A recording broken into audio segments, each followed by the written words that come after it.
Welcome to పొలిటెంట్ news. భారతదేశ రాజకీయాల్లో ప్రస్తుతం ప్రాంతీయ పార్టీల ప్రభావంపై చర్చ మొదలైంది. ముఖ్యంగా ఇటీవల జరిగిన వెస్ట్ బెంగాల్, తమిళనాడు ఎన్నికల తర్వాత ప్రాంతీయ పార్టీల ప్రభావం పెరిగిందా, తగ్గిందా అన్న అంశానికి సంబంధించి చర్చ మొదలు కావడం, అదేవిధంగా ఆ పార్టీలు ఇతర జాతీయ పార్టీలు ఏదైనా పెద్ద పార్టీల్లో కలిసి పనిచేయడానికి, మెర్జ్ కావడానికి ఏమైనా ప్రయత్నిస్తున్నాయనే ఇండికేషన్స్ మనకు బాగా వినిపిస్తున్న నేపథ్యంలో భారతదేశంలో గతంలో బాగా ప్రభావం చూపిన ప్రాంతీయ పార్టీలు ప్రస్తుతం ఏ రకమైన క్రైసిస్‌ని ఎదుర్కొంటున్నాయి? ఆ పార్టీలకున్న ఛాలెంజెస్ ఏంటి? ఈ అన్ని అంశాలను మీకు నేను వివరించే ప్రయత్నం చేస్తాను. ముఖ్యంగా చాలా పార్టీలకు సంబంధించి ఒకప్పుడు ప్రాంతీయ పార్టీలు జాతీయ రాజకీయాలకు సంబంధించి పూర్తిగా ప్రభావం చూపాయి. ఎవరు ప్రధానమంత్రి కావాలి, ఎలాంటి శాఖను కేటాయించాలన్న అంశానికి సంబంధించి ప్రాంతీయ పార్టీలే డిసైడ్ చేసే ఫ్యాక్టర్ నుంచి ఇప్పుడు ప్రాంతీయ పార్టీల ప్రభావం పూర్తిగా తగ్గుతుందనే వాదన వస్తున్న నేపథ్యంలో ఒక్కొక్క పార్టీ పరిస్థితి ఏ రకంగా ఉంది? గతంలో కీలక చక్రం తిప్పామని చెప్పుకున్న పార్టీలు ప్రస్తుతం ఏ రకమైన పరిస్థితుల్లో ఉన్నాయనే అంశానికి సంబంధించి నేను వివరంగా మీకు చెప్పే ప్రయత్నం చేస్తాను. ప్రధానంగా పెద్ద స్టేట్ నుంచి మనం మొదలు పెడదాం. మహారాష్ట్ర రాజకీయాల నుంచే మనం ప్రారంభిద్దాం. ఎందుకంటే భారతదేశంలో రాజకీయాల పరంగా చూస్తే మహారాష్ట్ర చాలా పెద్ద స్టేట్ కనుక మహారాష్ట్రలో ప్రస్తుతం నెలకొన్న పరిస్థితి, అక్కడ ప్రాంతీయ పార్టీల పరిస్థితి ఏ రకంగా ఉందో మీకు వివరించే ప్రయత్నం చేస్తాను. ముఖ్యంగా మహారాష్ట్రకి సంబంధించి మనం మొదలు పెట్టాలంటే ఎన్‌సీపీ చాలా పవర్‌ఫుల్ పార్టీ. మనకు కనపడుతున్న లీడర్ కూడా శరద్ పవార్. శరద్ పవార్ అనే వ్యక్తి కాంగ్రెస్ పార్టీకి సంబంధించిన సీనియర్ నేత గాని 1999లో ఈయన కాంగ్రెస్ పార్టీ నుంచి బయటకొచ్చారు. ఈయనతో పాటు పిఎస్ సంగ్మా, తారిక్ అన్వర్ అనే ఒక ముగ్గురు అగ్రనేతలు కాంగ్రెస్ పార్టీకి సంబంధించి ఈ ముగ్గురు కూడా చాలా కీలక నేతలుగా ఉన్నారు. 99 వరకు కూడా వీళ్ళు కాంగ్రెస్ పార్టీలో కేంద్ర మంత్రులుగా పనిచేశారు. మహారాష్ట్ర ప్రభుత్వంలో పనిచేశారు. చాలా కీలకంగా ఉన్నారు. కానీ 99లో వీళ్ళు సెపరేట్ పార్టీ పెట్టి ఎన్‌సీపీ పార్టీని వీళ్ళు అప్పుడు 99లో శరద్ పవార్ అధ్యక్షతన ఇది ప్రారంభమైంది. చాలా కీలకమైన పార్టీగా ఎవరు అధికారంలో ఉండాలి కేంద్రంలో అనే ఫ్యాక్టర్‌ని కూడా డిసైడ్ చేసే ఫ్యాక్టర్‌గా శరద్ పవార్ పనిచేశారు. శరద్ పవార్‌కి సంబంధించినంత వరకు ఎందుకైనా కాంగ్రెస్ పార్టీ నుంచి బయటకొచ్చాడనే అంశానికి సంబంధించి అప్పట్లో 2, 3 అంశాలపై ప్రధానంగా చర్చ జరిగింది. శరద్ పవార్ సోనియా గాంధీకి ప్రధానమంత్రిగా బాధ్యతలు ఇవ్వడానికి ఒకవేళ అప్పట్లో సోనియా గాంధీని ప్రధానమంత్రి చేయాలని ఒక చర్చ వచ్చిన నేపథ్యంలో దాన్ని శరద్ పవార్‌తో పాటు పిఏ సంగ్మా అనే ఒక సీనియర్ నాయకులు ఉంటారు. ఆయన గతంలో లోక్‌సభ స్పీకర్‌గా కూడా పనిచేశారు. అదేవిధంగా తారిక్ అన్వర్ కాంగ్రెస్ పార్టీకి సంబంధించిన ఈ ముగ్గురు అగ్రనేతలు కూడా సోనియా గాంధీ ఎట్టి పరిస్థితుల్లో భారతదేశానికి ప్రధానమంత్రి కావడానికి వీల్లేదని కాంగ్రెస్ పార్టీ నుంచి విభేదిస్తూ ఎన్‌సీపీ పార్టీని ప్రారంభించారు. చాలా పవర్‌ఫుల్ పార్టీగా ఇది పనిచేసింది. ఎన్‌సీపీ అంటే ఇటు మహారాష్ట్ర రాజకీయాల్లోనూ ముఖ్యంగా చాలా మహారాష్ట్రకి సంబంధించి ఒక బలమైన సామాజిక వర్గానికి సంబంధించిన నేతగా, చాలా గ్రామీణ ప్రాంతాల్లో బాగా పట్టున్న నేతగా శరద్ పవార్‌కి చాలా పేరుంది. ఆయన మహారాష్ట్రకి సంబంధించి చాలా కీలకంగా వివరించారు. కానీ పరిస్థితులు అన్నీ ఒకేలాగా ఉండవు. మారిన పరిస్థితుల నేపథ్యంలో ఆయనకు కూడా ఒక పెద్ద సంక్షోభమే వచ్చినట్టుగా మనకు కనిపిస్తుంది. ఆ పార్టీ ఆహ్, చాలా కాలం పాటు పవర్‌ఫుల్‌గా ఉన్న, ఆ తర్వాత జరిగిన పరిణామాల్లో ఆ పార్టీకి కొంత ఇబ్బందికరమైన పరిస్థితి వచ్చింది. ముఖ్యంగా 2023లో ఈ పార్టీకి సంబంధించినంత వరకు ఒక పెద్ద క్రైసిస్‌ని శరద్ పవార్ ఎదుర్కొంటున్నారు. శరద్ పవార్‌కి సంబంధించినంత వరకు అది ఎక్కువగా చ రా చాలా కాలం నుంచి 99లో ప్రారంభమైన ఆ తర్వాత జరిగిన పరిణామాల్లో అది ఫ్యామిలీ పార్టీగా మారింది. ఆయనకు సంబంధించిన కుటుంబం చాలా పెద్దగా ఉంటుంది. వాళ్ళు కూడా చాలా మంది కూడా ముఖ్య నేతలుగా మారిన పరిస్థితి కనిపించింది. కానీ 2023లో అజిత్ పవార్ తెరపైకొచ్చారు. మనందరికీ తెలుసు అజిత్ పవార్ కొద్ది కాలం క్రితమే ఒక ఫ్లైట్ యాక్సిడెంట్‌లో చనిపోతారు. హెలికాప్టర్ యాక్సిడెంట్‌లో చనిపోతారు. ఈయన మహారాష్ట్రకి సంబంధించి మంత్రిగా కూడా పనిచేశారు. ఈయన ఏం చేశారు, ఎన్‌సీపీ పార్టీకి సంబంధించి ఈయన ఎన్‌సీపీ నుంచి బయటకొచ్చి అంటే ఎన్‌సీపీ శరద్ పవార్ పార్టీ నుంచి బయటకొచ్చి బీజేపీ ప్రభుత్వానికి మద్దతిచ్చారు. మద్దతు ఇవ్వడమే కాదు, ఆ పార్టీని పూర్తిగా చీల్చి ప్రస్తుతం అధికారికంగా ఎన్‌సీపీ సింబల్ ఎవరి దగ్గర ఉందంటే అది శరద్ పవార్‌కి సంబంధించిన ఎన్‌సీపీ అజిత్ పవార్ అని మనకు బ్రాకెట్‌లో వస్తుంది. అజిత్ పవార్‌కి సంబంధించినంత వరకు ఆయన పార్టీ నుంచి బయటకొచ్చి సెపరేట్‌గా నాదే ఒరిజినల్ ఎన్‌సీపీ అని ఆయన క్లెయిమ్ చేసుకున్నారు. ఆయనకి ఎన్నికల సంఘం కూడా దానికి సంబంధించి ఆయనకు అవకాశం ఇచ్చింది. ప్రస్తుతం ఇంకా సుప్రీంకోర్టులో కేసు ఉన్నప్పటికీ ప్రస్తుతానికి మాత్రం అజిత్ పవార్‌కి సంబంధించిన పార్టీగానే ఎన్‌సీపీ కొనసాగుతుంది. అయితే అజిత్ పవార్ చనిపోయిన తర్వాత అజిత్ పవార్ ఒక హెలికాప్టర్ ప్రమాదంలో చనిపోతారు. ఆ తర్వాత ఆయన మిసెస్ కూడా ఆ పార్టీని కొనసాగిస్తుంది. ప్రస్తుతం ఆయన మిసెస్ మహారాష్ట్ర గవర్నమెంట్‌లో ప్రస్తుతం మంత్రిగా పనిచేస్తున్నారు. మహారాష్ట్రలో ప్రస్తుతం ఉన్న బీజేపీ గవర్నమెంట్‌లో ఆమె కూడా మంత్రిగా పనిచేస్తున్నారు. సో, ఎన్‌సీపీ అనేది ఇప్పుడు చాలా వీక్‌గా కనిపిస్తుంది. ఎన్‌సీపీ అనేది శరద్ పవార్ పార్టీ అనేది ఇప్పుడు చాలా వీక్‌గా ఉంది. అజిత్ పవార్ బయటకొచ్చిన తర్వాత చాలామంది నేతలంతా అజిత్ పవార్ వైపు వెళ్ళిన పరిస్థితి కనిపించింది. ఆ పార్టీ పూర్తిగా డల్ ఉంది. సో, ఎన్సీపీ పూర్తిగా శరద్ పవార్కి సంబంధించి నేను చెప్తున్నాను, అది సంక్షోభంలో ఉంది. ఇప్పటికే కొంత ఆయన కాంగ్రెస్ పార్టీలో పార్టీని విలీనం చేస్తే ఏ రకంగా ఉంటుందనే అంశానికి సంబంధించి కూడా ఒక చర్చ జరుగుతుంది. అదే సమయంలో శరద్ పవార్కి సంబంధించిన మరికొంతమంది మద్దతుదారులు, ఆయన కుటుంబ సభ్యులు మాత్రం లేదు, ఆ పార్టీని తీసుకెళ్లి బీజేపీలో మెర్జ్ చేయాలన్న ఒక చర్చ మాత్రం మొదలైనట్టుగా మనకు కనిపిస్తుంది. సో మొదటి పార్టీ మనం ప్రాంతీయ పార్టీ గురించి మాట్లాడుకున్నప్పుడు ఎన్సీపీ పార్టీ శరద్ పవార్కి సంబంధించినంత వరకు అది ప్రస్తుతం సంక్షోభంలో ఉంది. రానున్న రోజుల్లో అది మహారాష్ట్రలో కొనసాగే అవకాశం లేదు. ఇటు కాంగ్రెస్లో కానీ బీజేపీలో కానీ ఆ పార్టీ మెర్జ్ అయ్యే అవకాశం ఉన్నట్టుగా కనిపిస్తుంది. సో ఇది రాజకీయంగా మనం ఆలోచించినప్పుడు మహారాష్ట్రకు సంబంధించినంత వరకు జరిగిన రాజకీయ పరిణామాల నేపథ్యంలో శరద్ పవార్ పార్టీ బాగా వీక్ అయింది. ఆ పార్టీ ఏదో ఒక జాతీయ పార్టీలో చేరితే తప్ప ఆ పార్టీకి భవిష్యత్తు ఉండదనే చర్చ బాగా జరుగుతుంది. ఏజ్ ఫ్యాక్టర్ కూడా ఉంది శరద్ పవార్కి సంబంధించి.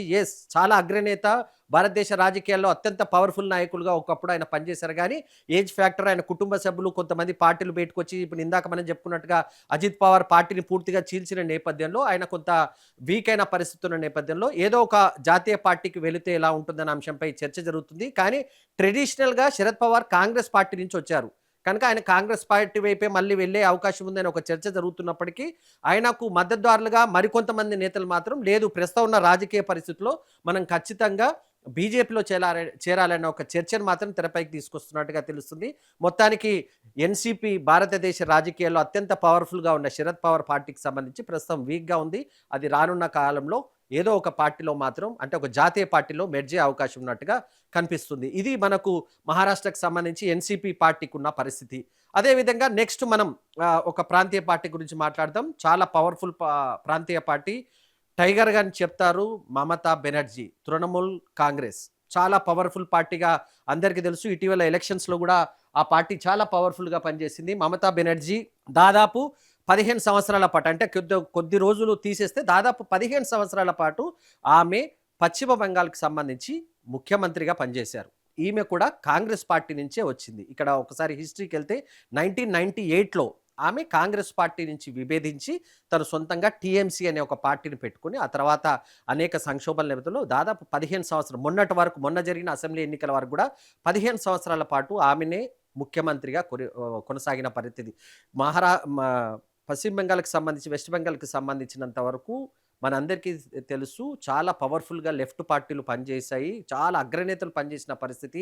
అక్కడ కాంగ్రెస్ లెఫ్ట్ మధ్యలో ఒక పార్టీని స్థాపించి చాలా బలమైన నాయకురాలుగా, ఒకప్పుడు భారతదేశానికి ప్రధానమంత్రి అభ్యర్థుల రేస్లో కూడా మమతా బెనర్జీ పేరు మనకు గతంలో వినిపించింది. కోalition గవర్నమెంట్లు వస్తే మమతా బెనర్జీ చాలా స్ట్రాంగ్ కంటెంటర్, మహిళా ప్రధానమంత్రిగా అని చెప్పేసి కూడా ప్రచారం జరిగిన పరిస్థితి కూడా కనిపించింది. సో చాలా స్ట్రాంగ్ లీడర్గా ఉంది. కానీ ఇటీవల జరిగిన అసెంబ్లీ ఎన్నికల్లో ఘోర పరాభవం తర్వాత ఆమె పరిస్థితి కొంత మారినట్టుగా కనిపిస్తుంది. అధికారంలో ఉన్నప్పుడు మాత్రం కాంగ్రెస్ పార్టీని పూర్తిగా వ్యతిరేకించిన ఆమె రాను రాను కాలంలో కాంగ్రెస్ పార్టీకి సంబంధించినంత వరకు ఆ పార్టీ నుంచి విభేదించి తను సొంతంగా పార్టీని ఏర్పాటు చేసుకొని అధికారంలోకి వచ్చిన ఆమె కాంగ్రెస్ పార్టీకి చాలా దూరంగా ఉంటూ వచ్చింది. మొన్న జరిగిన ఎలక్షన్స్లో కూడా రాహుల్ గాంధీ చాలా సందర్భాల్లో మమతా బెనర్జీకి సంబంధించిన ప్రభుత్వం పైన చాలా రకాలైన ఆరోపణలు చేశారు, చాలా రకాలైన విమర్శలు కూడా చేశారు. కానీ ఎన్నికల ఫలితాల తర్వాత బీజేపీ ఘన విజయం సాధించిన తర్వాత మమతా బెనర్జీ పార్టీ అనేది రెండుగా చీలిన పరిస్థితి కనిపిస్తుంది. మమతా బెనర్జీకి సంబంధించి ఇప్పుడు 2 ఫ్యాక్షన్స్ అక్కడ కనిపిస్తున్నాయి. మమతా బెనర్జీని వ్యతిరేకిస్తూ నిజానికి ఆమె పార్టీ నుంచి కూడా ఒక వర్గం సస్పెండ్ చేసి ఒక కొత్త వర్గము ప్రస్తుతం ఒకటి ఏర్పడేది, నిజమైన టీఎంసీ మాదేని కొంతమంది వేరే చోటుకి వెళ్ళి వేరే చిన్న ప్రాంతీయ పార్టీలు కూడా విలీనమైన పరిస్థితి ఉంది. ఆ పార్టీకి సంబంధించిన ఎమ్మెల్యేలు కూడా కొంతమంది ఇతర పార్టీలకు, అంటే బీజేపీలోకి వెళ్లే ప్రయత్నం చేస్తున్నట్టుగా తెలుస్తుంది. ఒక సంక్షోభంలో ఆ పార్టీ ఉన్నట్టుగా మనకు కనిపిస్తుంది. కానీ ఇటీవల కాలంలో జరిగిన ఒక సమావేశంలో ఈ పిక్చర్ చాలా ఇంట్రెస్టింగ్గా అందరినీ ఆకర్షించింది. ఇటీవల జరిగిన ఇండియా కూటమికి సంబంధించిన మీటింగ్కి సంబంధించిన ఈ ఫోటో. వీళ్ళిద్దరు నేతలకు చాలా కాలం ముఖం కాదు అసలు కలుసుకోవడానికి, అంటే ఇద్దరు ఏదో కనీసం ముఖాముఖిగా కూడా మాట్లాడుకోవడానికి ఇష్టపడలేదు. ఈ రకమైన ఈ ఫోటో అనేది చాలా ఇంట్రెస్టింగ్గా ఇటీవల రాజకీయాల్లో చర్చ జరిగింది. ఎందుకంటే ఇద్దరు నాయకులు కూడా చాలా కాలం, దాదాపు 20 సంవత్సరాల పాటు వీళ్ళిద్దరు మాట్లాడుకోలేదు. ఎందుకంటే కాంగ్రెస్ పార్టీ నుంచే మమతా బెనర్జీ బయటకు వచ్చి టీఎంసీ పార్టీని స్థాపించినప్పటికీ జరిగిన పరిణామాల నేపథ్యంలో ఆమె చాలా పవర్ఫుల్ లీడర్గా ఉన్నప్పుడు కాంగ్రెస్ పార్టీని జీరో చేసింది అక్కడ. Mamata Banerjee first vote bank ఎవరిని దెబ్బతీసిందంటే అది కాంగ్రెస్ పార్టీకి సంబంధించిన ఓటు బ్యాంకు. తర్వాత రానున్న కాలంలో లెఫ్ట్ పార్టీలకు బలంగా ఉన్న దాదాపు 30 ఏళ్ల పాటు వెస్ట్ బెంగాల్‌ని లెఫ్ట్ పార్టీలు పాలించిన పరిస్థితి మనం చూసాం. ఆ పార్టీలకు సంబంధించిన ఓటు బ్యాంకును కూడా మమతా బెనర్జీ తన వైపు తిప్పుకోగలిచింది. చాలా సక్సెస్‌ఫుల్ పాలిటిక్స్‌ని అక్కడ చేసింది. కానీ తర్వాత జరిగిన పరిణామాల నేపథ్యంలో ఇప్పుడు తాజాగా ఒక చర్చ జరుగుతుంది. ఏంటంటే టీఎంసీ పార్టీని కాంగ్రెస్ పార్టీలో విలీనం చేస్తారా అనే అంశాన్ని కూడా ఒక చర్చ మాత్రం మనకు జరుగుతుంది. ఎందుకంటే ఆమె సొంతంగా ఎదుర్కొనే పరిస్థితి లేదు. అభిషేక్ బెనర్జీ అని ఆమెకు సంబంధించిన రిలేటివ్ ఒకరి పేరు బాగా వినిపిస్తది టీఎంసీకి సంబంధించి. ఆయన వల్లనే సంక్షోభం వచ్చింది. ఆయన మమతా బెనర్జీకి ఈక్వల్‌గా పనిచేశారు. కానీ ఆయన కొంత పార్టీకి సంబంధించినంత వరకు పొరపాట్లు చేశారు. దానివల్లనే మమతా బెనర్జీ ఓడిపోయిందనే చర్చ వస్తున్న నేపథ్యంలో ఇప్పుడు తను సర్వైవల్ కావాలి, జాతీయ రాజకీయాల్లో ఏదో రకంగా తాను ఉండాలి అనుకుంటే మాత్రం ఖచ్చితంగా ఇతర పార్టీల సహకారం, ముఖ్యంగా ఇంకొక జాతీయ పార్టీ సహకారం మమతా బెనర్జీకి అవసరం. అది బీజేపీ నుంచి తాను తీసుకోలేదు గనక కాంగ్రెస్ వైపు చూస్తుంది. కాంగ్రెస్ పార్టీ ఒకవేళ అవకాశం కల్పిస్తే మాత్రం ఆమె పార్టీని విలీనం చేస్తారా? లేకపోతే ఇంకేం చేస్తారనే అంశానికి సంబంధించి ఒక చర్చ అయితే జరుగుతుంది. సో, వెస్ట్ బెంగాల్‌కి సంబంధించి అతిపెద్ద పార్టీగా ఉన్న, ప్రాంతీయ పార్టీగా ఉన్న టీఎంసీ ప్రస్తుతం సంక్షోభంలో ఉంది. ఆ పార్టీ రానున్న కాలంలో కాంగ్రెస్ పార్టీలో గాని, ఇక్కడ గాని ఎక్కడైనా విలీనం చేసే ఆలోచన ఏమైనా ఉందా అనే అంశానికి సంబంధించి కూడా కొంత చర్చ జరుగుతున్నట్టుగా మనకు కనిపిస్తుంది. ఇది టీఎంసీకి సంబంధించినంత వరకు పరిస్థితి మనం చూస్తున్నాం. ఇక చాలా పార్టీలకు సంబంధించి కూడా మనం మాట్లాడుకోవాలి. వెస్ట్ బెంగాల్ తర్వాత ఇటీవల ఎలక్షన్స్ జరిగిన తమిళనాడు గురించి కూడా మనం మాట్లాడుకోవాలి. తమిళనాడు రాజకీయాలంటేనే ద్రావిడ పాలిటిక్స్. ద్రావిడ పాలిటిక్స్ ఆస్ ఎంటైర్లీ డిఫరెంట్ అంటారు. అంటే భారతదేశంలో ఇతర రాష్ట్రాల్లో ఉన్న రాజకీయాల కన్నా ద్రావిడ రాజకీయాలు చాలా భిన్నంగా ఉంటాయి. ద్రావిడ సంస్కృతి పైన పుట్టిన పార్టీలు కనుక అక్కడ చాలా భిన్నమైన సంస్కృతి ఉంటుంది. జాతీయ పార్టీలు 2 కూడా, అంటే కాంగ్రెస్ పార్టీ గాని, బీజేపీ గాని ఇప్పటి వరకు అక్కడ ప్రభుత్వాన్ని ఏర్పాటు చేయలేకపోయాయి. ట్రెడిషనల్‌గా అక్కడ 2 ద్రావిడ పార్టీలు మాత్రమే బలంగా ఉన్న పరిస్థితి కనిపించింది. కానీ ఇప్పుడు ఎన్నికల తర్వాత ఈ ద్రావిడ పార్టీల పరిస్థితి ఏ రకంగా ఉందనేది మీకు ఒకసారి నేను వివరించే ప్రయత్నం చేస్తాను. ముఖ్యంగా డీఎంకే మొన్నటి వరకు అధికారంలో ఉంది. స్టాలిన్ ముఖ్యమంత్రిగా పనిచేశారు. ఆయన కుమారుడు ఉదయనిధి చాలా కాలం పాటు ఆయన కూడా ఉప ముఖ్యమంత్రిగా కూడా పనిచేసిన పరిస్థితి కనిపించింది. కానీ ఇటీవల జరిగిన ఎన్నికల్లో ఈ పార్టీ ఓడిపోయిన తర్వాత ఆ పార్టీకి సంబంధించిన చాలామంది ఎమ్మెల్యేలు విజయ్ పార్టీలోకి వెళ్ళే ప్రయత్నం చేస్తున్నారు. ప్రస్తుతం విజయ్ పార్టీలో చాలామంది వెళ్తున్నారు. హార్స్ ట్రేడింగ్ అంటే ఎమ్మెల్యేలను కొనుగోలు చేస్తున్నారని ఒక పార్టీ పైన ఒక పార్టీకి సంబంధించి కేసులు పెడుతున్నారు. డీఎంకేకి సంబంధించిన ఎమ్మెల్యేలను కూడా అక్కడ అరెస్ట్ చేసే పరిస్థితి కనిపిస్తుంది. చాలా స్ట్రాంగ్ లీడర్. ఎందుకంటే ద్రావిడ మూవ్‌మెంట్‌లో కరుణానిధి కుమారుడుగా అతనికి చాలా మూవ్‌మెంట్ ఉంది. స్టాలిన్‌కి సంబంధించినంత వరకు చాలా బలమైన నాయకుడు. ఢిల్లీలో చాలా పవర్‌ఫుల్ నాయకుల్లో గతంలో ఉన్న యూపీఏ ప్రభుత్వంలో గాని అప్పుడు గాని డీఎంకే చాలా కీలక పాత్ర పోషించింది. ఎవరికి ఏ శాఖలు కేటాయించాలనేది కూడా డీఎంకేనే చెప్తదనేది చాలా కాలం నుంచి వినిపిస్తుంది. తమిళనాడులో అందుకోసమే ఏ ప్రభుత్వం అధికారంలో ఉన్నా ఒకవేళ కేంద్ర ప్రభుత్వంలో ఆ ప్రభుత్వంలో పార్టీ భాగస్వామ్యం ఉంటే కీలక శాఖలు ఎప్పుడు కూడా డీఎంకేగా, అంటే తమిళనాడుకి సంబంధించిన పార్టీలే తీసుకుంటాయని ఒక చర్చ కూడా జరిగింది. కానీ ఇప్పుడు ఎలక్షన్స్ మొన్న జరిగిన అసెంబ్లీ ఎన్నికల తర్వాత డీఎంకే ప్రస్తుతం కొంత క్రైసిస్‌గా ఉన్నట్టుగా కనిపిస్తుంది. స్టాలిన్ తర్వాత ఉదయ్ ఆ స్థాయిలో పార్టీని ముందుకు తీసుకెళ్తారా లేదా అన్నది చూడాలి. ఎందుకంటే ఈ ఎన్నికల్లో స్టాలిన్ ఓడిపోయారు. ఎమ్మెల్యేగా ఓడిపోయారు. ప్రతిపక్ష నేతగా ప్రస్తుతం ఈ ఈ ఉదయనిధి కొనసాగుతున్న నేపథ్యంలో ఆయన ఎంతవరకు దీన్ని ముందుకు తీసుకెళ్తారు, ఈ క్రైసిస్ ఎప్పుడు ఆగిపోతుందన్న చర్చ మాత్రం ఖచ్చితంగా తమిళనాడు రాజకీయాల్లో మనకు వినిపిస్తున్నట్టుగానే కనిపిస్తుంది. అదే సమయంలో డీఎంకేని ముందుకు తీసుకెళ్లాలన్నా ఏ రకంగా నెక్స్ట్ భవిష్యత్ నాయకత్వానికి సంబంధించి ఏ రకంగా ఉంటుందనే చర్చ మాత్రం పార్టీలో జరుగుతుంది. దానికి సంబంధించి కూడా కొంత ఏదో రకమైన మార్పులు చేర్పులు చేయకపోతే డీఎంకే కూడా ఒక క్రైసిస్‌లోకి వచ్చే అవకాశం ఉంటుంది. భవిష్యత్తులో ఆ పార్టీకి కూడా కొంత ఇబ్బంది అవుతుందనే చర్చ జరుగుతుంది. ఇక్కడ ఇంకో అంశాన్ని కూడా నేను ప్రస్తావిస్తాను. ప్రాంతీయ పార్టీల్లో ప్రధానంగా ఉన్న సమస్య ఏందంటే నెక్స్ట్ లెవెల్ నాయకత్వాన్ని కాకుండా తమ కుటుంబానికి సంబంధించిన వ్యక్తులకు ప్రాధాన్యత ఇస్తారనేది ప్రాంతీయ పార్టీల మీద ప్రధానంగా ఉన్న విమర్శ. అది కొంతవరకు నిజంగానే చెప్పుకోవచ్చు. ఎందుకంటే ప్రాంతీయ పార్టీలకు సంబంధించి నాయకులు ఎవరైతే ఉంటారో, అంటే అగ్రనాయకులు ఎవరు ఉంటారో వాళ్ళ కుమారునికి, నెక్స్ట్ ఎవరైతే కుమారుడు ఉన్నాడో కుమారుడిని రాజకీయాలకు తీసుకురావడం, సో నెక్స్ట్ కూడా అతనే కొనసాగే పరిస్థితి ఉంటుంది కనుక అది కొంత ప్రాంతీయ పార్టీలకు మైనస్ అవుతున్నట్టుగా మనకు కనిపిస్తుంది. తమిళనాడు రాజకీయాల్లో మనం డీఎంకే గురించి మాట్లాడినప్పుడు ఇంకొక ప్రాంతీయ పార్టీ గురించి కూడా మనం ఖచ్చితంగా మాట్లాడుకోవాల్సి ఉంటుంది. అదే జయలలిత. కొత్తగా మనం పేరు వివరించాల్సిన అవసరం లేదు. జయలలిత చాలా స్ట్రాంగ్ లీడర్. ఏఐడిఎంకే అనే సంబంధించి ఆ పార్టీని తాను ఆ పార్టీని తీసుకుంది తాను. గతంలో ఉన్న ఆ పార్టీకి సంబంధించి తాను తీసుకొని ఆ పార్టీని ముందుకు తీసుకెళ్ళిన పరిస్థితి కనిపించింది. అలాంటి పార్టీకి సంబంధించినంత వరకు చాలా కాలం అధికారంలో ఉంది. డైనమిక్ లీడర్‌గా పేరు పొందిన జయలలిత. జయలలితకు సంబంధించి చాలా విషయాలు మాట్లాడతారు. కానీ మనం పదే పదే రిజర్వేషన్‌ల అంశం ఎప్పుడు తెరపైకొచ్చినా భారతదేశంలో 50% పైగా రిజర్వేషన్‌లు అమల్లో ఉన్న రాష్ట్రం ఏదన్నా ఉందా అంటే మనకు ఫస్టు పేరు వినిపించేది తమిళనాడు గురించి. ఎక్కడ గూడా మనకు చాలా వరకు రిజర్వేషన్‌ల అంశం తెరపైకొచ్చినప్పుడు ఇటీవల తెలంగాణలో గూడా రిజర్వేషన్‌ల అంశం తెరపైకొచ్చినప్పుడు సుప్రీంకోర్టు 50%కి మించి రిజర్వేషన్‌లు అమలు చేయడానికి వీల్లేదని నిబంధన ఉన్నప్పటికీ అప్పుడు ఒక క్వెషన్ మనకు చాలామంది రేజ్ చేశారు. మరి తమిళనాడులో ఏ రకంగా 50%కి పైగా రిజర్వేషన్‌లు ఉన్నాయి. యెస్. తమిళనాడు రాష్ట్రానికి ఒక్కదానికి మాత్రమే భారతదేశంలో 50% పైగా రిజర్వేషన్‌లు ఉంటాయి. ఆ రిజర్వేషన్‌లు తీసుకురావడంలో అత్యంత కీలక పాత్ర పోషించింది జయలలిత. జయలలిత అప్పుడు కోalition కేంద్రంలో ఉన్న వాజ్పేయి గవర్నమెంట్‌లో కోalitionలో ఉంటారు. ఆమె రాజ్యాంగ సవరణ చేయించి తమ రాష్ట్రానికి సంబంధించి తమిళనాడుకు మాత్రం 50%కి మించి రిజర్వేషన్లు అమలు చేస్తున్న రాష్ట్రంగా ఆమె గుర్తింపు తీసుకొచ్చింది. ఇది చాలా పెద్ద నిర్ణయంగా ఉంటుంది. భారతదేశంలో ఎక్కడ కూడా 50%కి మించి రిజర్వేషన్లు ఉన్న రాష్ట్రం ఎక్కడ లేదు కానీ కేవలం తమిళనాడులో ఉంది.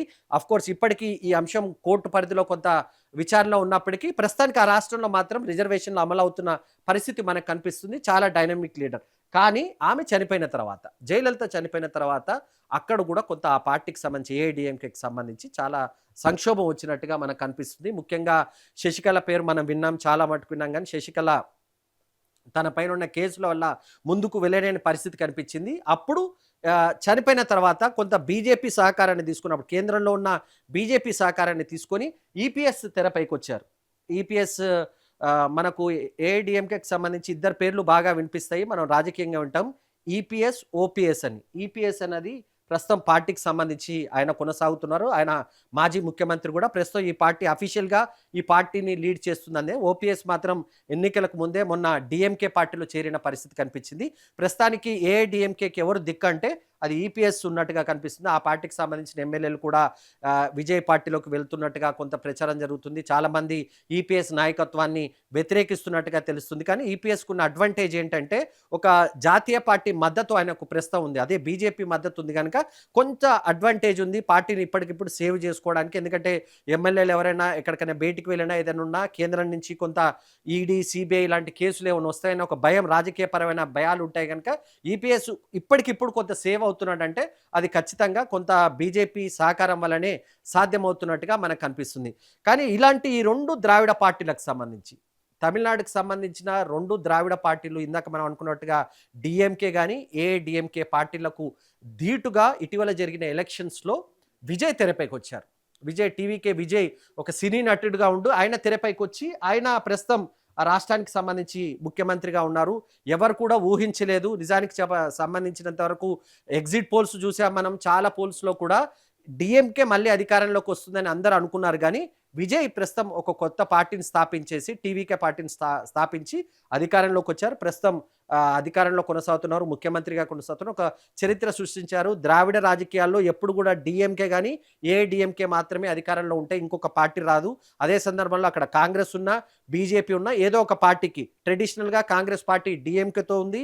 అదేవిధంగా ఏఐడీఎంకే మాత్రం బీజేపీతో ఉన్న పరిస్థితి కనిపిస్తుంది. కానీ 2 పార్టీలకు భిన్నంగా జాతీయ పార్టీల సహకారం లేకుండా తాను అధికారంలోకి రాగలిగాడు. ఆ తర్వాత కొన్ని సీట్లకు సంబంధించి మెజారిటీకి సంబంధించి ఇబ్బంది రావడంతో కొంత సెక్యులర్ భావాలు నాకున్నాయి గనుక నేను కాంగ్రెస్ పార్టీ మద్దతు తీసుకొని అక్కడ ప్రభుత్వాన్ని ఏర్పాటు చేస్తున్నట్టుగా ఆయన ప్రకటించారు. మనం చూసాం ఆయన ప్రభుత్వాన్ని ఏర్పాటుకు సంబంధించినంత వరకు ఒక సినిమా లాంటిదే జరిగింది. కానీ మొత్తానికైతే తమిళనాడు రాజకీయాల్లో విజయం సాధించి సంచలనం సృష్టించారు.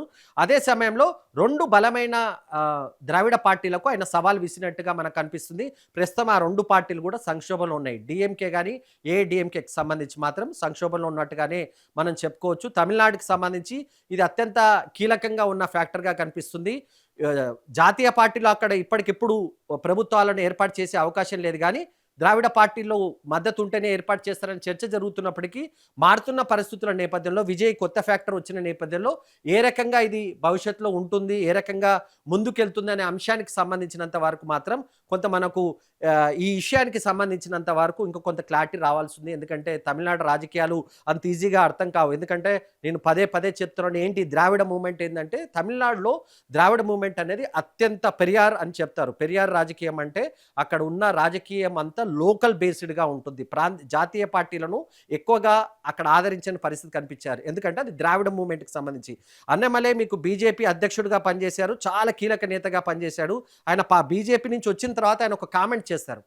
జాతీయ పార్టీలు తమిళనాడు రాజకీయాల్ని అర్థం చేసుకోలేదని ఆయన ఒక కామెంట్ చేశారు. అంటే తమిళనాడు ప్రజల ఒక ఆలోచన ఎప్పుడు కూడా లోకల్ బేస్డ్ పార్టీలకు ప్రాధాన్యత ఉంటుంది, కానీ జాతీయ పార్టీల వైపు చూడరు. ఎందుకంటే ఒకటి భాషకు సంబంధించిన అభిమానం చాలా బలంగా ఉంటుంది తమిళనాడుకి సంబంధించి. ఎందుకంటే తమిళనాడులో మనకి ఎక్కడికి వెళ్ళినా తమిళ భాషకు సంబంధించినంత వరకు మాత్రం ఎక్కువగా మాట్లాడే అవకాశం ఉంటుంది. అంటే ఇతర రాష్ట్రాల్లో పరిస్థితి వేరే రకంగా కూడా అక్కడ మాత్రం ఎక్కువగా భాషకు ప్రాధాన్యత ఇస్తారు. వారి సంస్కృతికి సంబంధించినంత వరకు ఎక్కువగా ప్రాధాన్యత ఉంటుంది కనుక ద్రావిడ మూవ్‌మెంట్ పార్టీలకు మాత్రమే అక్కడ ప్రస్తుతానికి కొంత కొనసాగే అవకాశం ఉంది. భవిష్యత్తులో ఏ రకంగా ఉంటుందనేది మనం తమిళనాడుకి సంబంధించి మాత్రం చూడాల్సి ఉంటుంది. ఇక వేరే ప్రాంతీయ పార్టీల విషయాలకు కూడా వద్దాం. ఇప్పటివరకు మనము మహారాష్ట్రకు సంబంధించిన ఎన్‌సీపీ చూసాం. ఎన్‌సీపీలో ఏ రకమైన సంక్షోభం ఉంది ప్రస్తుతమైన పరిస్థితిలోని. ఆ తర్వాత వెస్ట్ బెంగాల్‌కి సంబంధించి టీఎంసీ పార్టీ ప్రస్తుతం ఎదుర్కొంటున్న సమస్యలు చూసాము. తాజాగా తమిళనాడుకి సంబంధించి డీఎంకే, ఏడీఎంకే ఏ రకమైన క్రైసిస్‌ని ఎదుర్కొంటున్నాయి అనే అంశానికి సంబంధించి మనం కొంచెం చర్చించాం. కానీ నెక్స్ట్ కూడా కొన్ని పార్టీలకు సంబంధించినంత వరకు ప్రాంతీయ పార్టీలు, ముఖ్యంగా బలంగా ఉన్నామని చెప్పుకున్న ప్రాంతీయ పార్టీలు కూడా బాగా వీక్ కావడానికి ఉన్న కారణాలు ఏంటో కూడా మనం తెలుసుకునే ప్రయత్నం చేద్దాం. ఇక మరో రాష్ట్రానికి వద్దాము. ముఖ్యంగా ఒరిస్సా రాష్ట్రానికి సంబంధించినంత వరకు బీజు జనతాదళ్, బీజు పట్నాయక్ గురించి అందరికీ తెలుసుంటుంది. ఎందుకంటే భారతదేశంలో చాలా స్ట్రాంగ్ లీడర్ పేరు వినిపించినప్పుడు బీజు పట్నాయక్ పేరు కూడా వినిపిస్తుంది. ఆయన కుమారుడు కూడా ఆ పార్టీని కొనసాగించే ప్రయత్నం చేశారు. దానికి బీజు పట్నాయక్‌కి సంబంధించిన పార్టీని ప్రస్తుతం నవీన్ పట్నాయక్ ఒడిస్సాకు సంబంధించి ఈయన కొనసాగించారు. చాలా కాలం పాటు అధికారంలో కొనసాగారు. దాదాపు 15 సంవత్సరాల పాటు ఆయన కూడా అధికారంలో ఉండి తిరుగులేని శక్తిగా ఒరిస్సాలో జాతీయ పార్టీల కన్నా చాలా పవర్ఫుల్ నేతగా ఉన్నారు. ఆయనకు ఎదురులేని నేతగా ఉన్నప్పటికీ గతంలో జరిగిన ఎలక్షన్స్‌కి సంబంధించినంత వరకు ఆయన ఓడిపోయారు. అక్కడ బీజేపీ అధికారంలోకి వచ్చిన పరిస్థితి కనిపించింది. ఈ పార్టీ కూడా ప్రస్తుతం బీజు జనతాదళ్ అంటారు దీన్ని. ఈ పార్టీ కూడా కొంత క్రైసిస్‌ని ఎదుర్కొంటుంది. ఆ పార్టీకి సంబంధించిన ఎంపీలు గాని, ఎమ్మెల్యేలు గాని అధికారంలో ఉన్న బీజేపీ పార్టీకి వెళ్ళే ప్రయత్నం చేస్తున్నట్టుగా కనిపిస్తుంది. కానీ ఇక్కడ ఒక అడ్వాంటేజ్ ఒక్కటి జనతాదళ్‌కి సంబంధించినంత వరకు ఉంది. ఏంటంటే ముఖ్యంగా బీజేపీ పార్టీకి సంబంధించినంత వరకు ఈయన ఎక్కువ వీక్ అయితే, అంటే ఎక్కువగా బీజు జనతాదళ్ వీక్ అయితే అది మళ్ళీ భవిష్యత్తులో కాంగ్రెస్ పార్టీకి కూడా అడ్వాంటేజ్ అయ్యే అవకాశం ఉందనే ఒక చర్చ జరిగింది. ముఖ్యంగా ఈయన పరోక్షంగా కూడా బీజేపీ ప్రభుత్వానికి సహకరిస్తూ వచ్చారనే కామెంట్స్ కూడా ఉన్న నేపథ్యంలో ఈయన భవిష్యత్తు ఏ రకంగా ఉంటుంది, ఈయన పార్టీకి సంబంధించిన భవిష్యత్తు ఏ రకంగా ఉంటుంది అనేది రానున్న కాలంలోనే తెలిసే అవకాశం ఉంటుంది. ఎందుకంటే ప్రస్తుతానికి మాత్రం సైలెంట్గా ఉన్నారు. కానీ ఆయన ఆరోగ్యరీత్యా కానీ నెక్స్ట్ లెవెల్ ఆఫ్ నాయకత్వం ఎవరు లేరు కనుక, అంటే ఆయనకు సంబంధించిన కుటుంబ సభ్యులు ఎవరు రాజకీయాల్లో లేరు కనుక ఏం జరగబోతుంది అనే అంశానికి సంబంధించి క్యాడర్లో మాత్రం చర్చ జరుగుతుంది. అదే సమయంలో బీజేపీ కానీ కాంగ్రెస్ కానీ బలంగా అక్కడికి ఎదుగుతున్న పరిస్థితి కనిపించింది. అందుకోసమే మొదటిసారిగా ఒరిస్సాలో బీజేపీ తమ ప్రభుత్వాన్ని ఏర్పాటు చేయడంలో సక్సెస్ అయినట్టుగా మనకు కనిపించింది. ఆ రకమైన పరిస్థితి ఒరిస్సాకు సంబంధించినంత వరకు ఉంది. కానీ బీజు జనతాదళ్‌కి సంబంధించినంత వరకు ఆయన ఆలోచన పరిధి కానీ ఇతర అంశాలను మనం ఒకసారి పరిశీలిస్తే ఇప్పటికిప్పుడు ఆ పార్టీకి సంబంధించినంత వరకు కొంత క్రైసిస్ ఉన్నప్పటికీ భవిష్యత్తులో ఏదో ఒక జాతీయ పార్టీ వైపు ఆయన వెళ్ళే ఆలోచనలో ఉన్నట్టుగా ఒక చర్చ అయితే మనకు జరుగుతుంది. ఎందుకంటే బీజేపీ వైపు ఆయన చూస్తున్నారని ఒక చర్చ మొదటి నుంచి ఉంది, ఇప్పుడు కాదు. కానీ ఒక టైంలో బీజు జనతాదళ్ కలిసి కూడా పోటీ చేస్తాయి ఎన్నికల్లో అనే ఒక చర్చ జరిగినప్పటికీ ఇది రెండు పార్టీల మధ్య ఆ పొత్తు మాత్రం కుదరలేదు. కానీ ఇక నవీన్ పట్నాయక్‌కి మొదటి నుంచి కూడా కొంత బీజేపీ పట్ల సాఫ్ట్ కార్నర్ ఉన్నట్టుగా ఒక చర్చ జరుగుతున్న నేపథ్యంలో ఆ పార్టీ భవిష్యత్తు కూడా బీజేపీతో కలిసి వెళ్తేనే ఆ పార్టీకి కొంత భవిష్యత్తు ఉన్నట్టుగా మనకు కనిపిస్తుంది. అదే సమయంలో మరొక ప్రాంతీయ పార్టీ గురించి మనం చెప్పుకోవాలి. ఇది ఒరిస్సాకు సంబంధించిన బీజు జనతాదళ్‌కి సంబంధించిన పార్టీ గురించి మాట్లాడినప్పుడు ఇంకొక పార్టీ గురించి కూడా మనం ప్రస్తుతం మాట్లాడుకోవాలి. అది కూడా మహారాష్ట్ర పార్టీకి సంబంధించి. మనం మొదట్లో ఎన్‌సీపీ గురించి మాట్లాడాం, కానీ తర్వాత జరిగిన పరిణామాలకు మనం వరుసగా వస్తున్న మరొక పెద్ద పార్టీ ఏదైనా ఉంది అంటే దానికి సంబంధించి శివసేన పార్టీ గురించి కూడా మనం మాట్లాడుకునే ప్రయత్నం చేద్దాం. ఎందుకంటే మహారాష్ట్ర రాజకీయాల్లో ఈ ఫేస్ తెలియని వ్యక్తి ఎవరు ఉండరు. మహారాష్ట్ర రాజకీయాల్లో బాల్ ఠాక్రే అనే వ్యక్తి తెలియని వ్యక్తులే ఉండరు. ఎందుకంటే మహారాష్ట్రలో ఆ సామ్రాజ్యాన్ని ఏలారు. శివసేన పార్టీని స్థాపించి చాలా పవర్‌ఫుల్ లీడర్‌గా. ఏ పార్టీ అయినా అక్కడ అధికారంలో ఉన్నా మాట మాత్రం ఎవరిది చెల్లుతదంటే అది బాల్ ఠాక్రే మాట మాత్రమే చెల్లుతది అనే ఒక భావన చాలా బలంగా ఉండది.